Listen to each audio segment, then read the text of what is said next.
So you also mentioned something on your website, which is branding versus marketing. Right. So first of all, is there a difference between neuro-branding and the conventional branding that every company does? Right. So neurobranding is basically branding that's supercharged by neuroscience.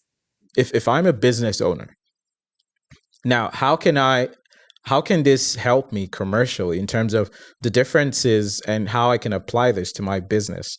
I mean, I know we've sort of gone over like a very surface description of that, but let's say I'm a 500 Fortune dollar company owner right now, and I say, okay, Larissa, sell me on this neuro branding.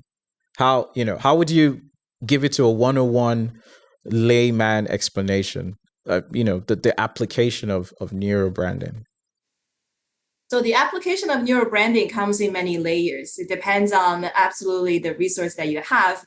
Idealistically, is you can apply fMRI machinery into your consumer insight program, which is when you take recordings of brain activities when they're shown different visual assets, right? That is one of the most accurate way to measure data, but obviously it's not the most accessible, seeing that fMRI is this giant machine that you have to slide into while staying horizontal, right? It's a very heavy medical machine that's hard to acquire. So we actually had this program called Pulse Insight, and it's using this more commercial based, but still very high fidelity EEG machine. So that's something you wear on your head, and it has 16 nodes collecting the brainwave, and then using that brain imaging tech to give you a data on the emotions that you're having while you're shown different visual assets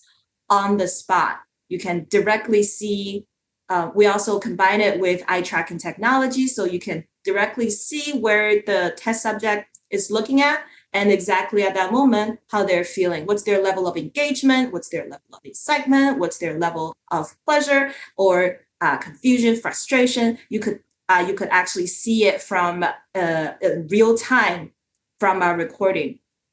And another layer that we are currently implementing is with our new app called Pulse Instinct. So this is a lot more accessible tech that we're developing, which is designed to capture the instinctive preference of the tester. When you show them visual assets, instead of showing them, say, like in a traditional survey, like, oh, which color do you like? Boom, boom, boom, boom, for visual assets. And people go like, well, I don't know, like, this one, right? So there is a level of accuracy to it, granted. However, there is also room for improvement, because as science, enough research has shown, people do go through this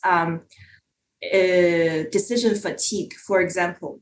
And there's a lot other biases and a lot of second guessing that people go through when they're taking these tests. When you collect answer from people, a lot of the time they're not giving you the answer from their core self as their core identity. A lot of the time they're giving you the answer as their projected ideal identity. Like, if I were the perfect version of myself, I would prefer this thing. And they project a certain expected values onto their decision-making process, and that makes the data really corrupted, because when people's really scrolling through Taobao, scrolling through TikTok, you're scrolling through Instagram, you are not in that.